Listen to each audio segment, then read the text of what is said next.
That was David Byrne with Neighborhood. Hard to imagine that's the same band that did Talking Heads. It was quite a song, very funky. I really enjoyed that. We're with Josie Gereszek from the Moorhead Parks and Rec. We are talking Fargo fun. We've got the Monster Mash Trunk or Treat. Woo-woo. Why don't you tell me all about that, Josie? Yeah, well, a bunch of organizations and businesses are gathering together on October 31st, Halloween Day, 5 to 7 p.m. They're doling out candy, lots and lots of candy. So that's next Tuesday. It's Halloween. Yep. Spooky day. Yep. And that's going to be in the Moorhead Center Mall. Yeah, the Moorhead Center Mall parking ramp specifically. Oh, so it's not actually in the mall. No, not in the mall. Oh, okay. Because there used to be a haunted mall. Oh, okay. Not these days. Well, the mall is being torn down, isn't it? It is. Oh, okay. So I think this is going to be the final trunk or treat in this location. Yeah, because the whole thing is being torn down. What's being built there? Another mall? Or Well, what? there's like the new community center and library going up in Moorhead. There's a lot of activity downtown these days. Yeah. And how much of that is under your control, the Parks and Recs? I'm definitely not building the library. I'm not really much of a decision maker on that front, but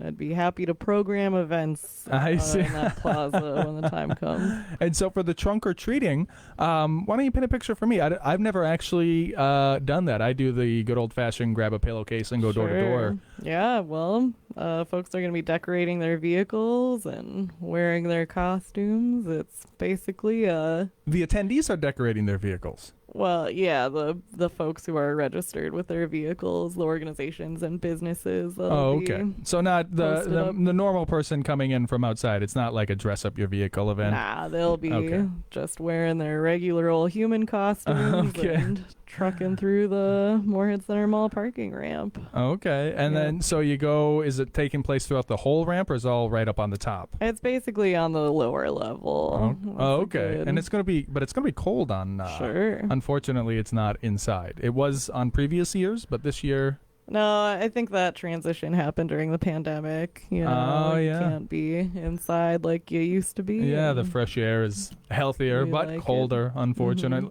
And it is going to be getting cold. We'll be talking. Yeah. What can you do? That's where we live. It's the lifestyle. That's where we live. And so trunk or treating, what's the appeal of that? Why not just go door to door?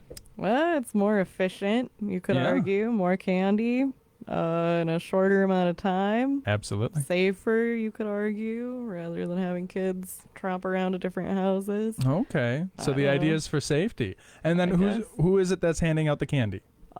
These businesses and organizations, just folks who are registered with their group. Now, when you come to the trunk or treating, it's in the parking ramp. Are you also parking in the parking ramp, or where? Nah, you're parking outside that ramp. You're walking in. There's a line. Okay, so there's a lot of process. How many people do you think are going to be in attendance? We've had more than 1,000 kids. Oh my goodness! Yeah, that's a lot. And so then the businesses, do they have to pay to be a part of that, or do they if they're selling anything, yes, but they're usually not. They're just there to get the word out about what they do. Well, who would be selling? Selling in what way? Like, I don't know, if they wanted to vend and sell. Oh, you have vendors on site as well. Well, it's open to vendors, but this year I do not believe there's a single vendor. Oh, okay. Well, you could probably make a lot of money if you wanted to vend. Is it too late if I wanted to show up and vend some hot chocolate? Because I think with the cold, a special event food license, you're gonna need to get that in order. Oh man! See, that's why you need the Parks and Recs person to let you know all the licenses that you need, and that's why I'm probably more the Ron Swanson type. I just write on a piece of paper. Sure. I can do anything I want. There you go. And then, you think I get away with that, or probably not? Depends on the day. Who is it that enforces this? It's gonna be me. It's gonna be you. It's gonna be me. So if I show up and I'm just like, hey, just let me do it. Who are you gonna call? Wait, how are you gonna stop me? Hold on. I might not. I want to paint a picture. I want to paint a picture. I show up with a big jug of hot chocolate. Yeah.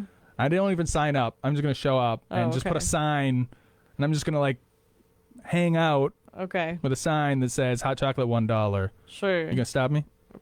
Maybe. That seems a little sketchy. Who would you even call? Would you call the police?